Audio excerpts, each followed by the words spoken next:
आजचा विषय आपला मराठी व्याकरण. प्रश्न पहिला बघा, त्याचा जीव रिकामी जागा लागला कारण पैसे परत मिळतील की नाही हे कोणालाच माहीत नव्हते. ऑप्शन 1 गहाण, ऑप्शन 2 टांगणीला, ऑप्शन 3 मेटाकुटीला, ऑप्शन 4 आडुशाला. याचे योग्य उत्तर राहील विद्यार्थी मित्रांनो ऑप्शन 2 टांगणीला. नेक्स्ट क्वेश्चन बघा, शक्य कर्मणी प्रयोगाचे उदाहरण ओळखा. ऑप्शन 1 बाबांना आता स्वतः चालवते, ऑप्शन 2 राजपुत्राने सिंह पकडला, ऑप्शन 3 उंदीर आणि मांजर यांचे नाते अजब आहे, ऑप्शन 4 पावसामुळे भिंती कोलमडली गेली. याचं योग्य उत्तर विद्यार्थी मित्रांनो ऑप्शन 1 बाबांना आता स्वतः चालवते, कारण याच्यातनी चालवते यातनी शक्यता आहे. नेक्स्ट क्वेश्चन बघा, कठीण परीक्षा पार करणे हा अर्थ सांगणारा वाक्यप्रचार कोणता आहे. ऑप्शन 1 इतिश्री करणे, ऑप्शन 2 आकाशाला गवसणी घालणे, ऑप्शन 3 चतुर्भुज कोणे, ऑप्शन 4 अग्निदिव्य करणे. याचं योग्य उत्तर विद्यार्थी मित्रांनो अग्निदिव्य करणे. नेक्स्ट क्वेश्चन, शिक्षकांनो आपापल्या वर्गात जा या वाक्यात शिक्षक शब्दाला जोडून आलेली विभक्ती कोणती आहे. याला विभक्ती नो आलेली आहे विद्यार्थी मित्रांनो, म्हणजे हाक मारलेली आहे, म्हणजे याचं उत्तर राहील ऑप्शन क्रमांक 2 संबोधन. नेक्स्ट क्वेश्चन बघा, खालील वाक्यातून प्रश्नार्थक वाक्य निवडा.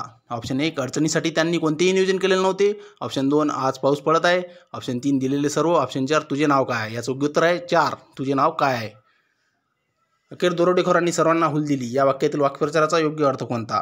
ऑप्शन 1 शरणागती पत्करणे, ऑप्शन 2 चकवणे, ऑप्शन 3 ताब्यात घेणे, ऑप्शन 4 धास्ती घेणे. याचं उत्तर आहे चकवणे. नेक्स्ट क्वेश्चन बघा, मला मुलगा रिकामी जागा आहे, पसंतन पंतस पंसत पसंत. याचं योग्य उत्तर आहे विद्यार्थी मित्रांनो ऑप्शन क्रमांक 4 पसंत. अशाच नवनवीन व्हिडिओसाठी सबस्क्राईब करा माझे चॅनल, बेल आयकॉन प्रेस करा आणि जास्तीत जास्त शेअर करा हा व्हिडिओ विद्यार्थी मित्रांनो. आणि कुठलीही अडचण असल्यास कमेंट करा. जय हिंद विद्यार्थी मित्रांनो.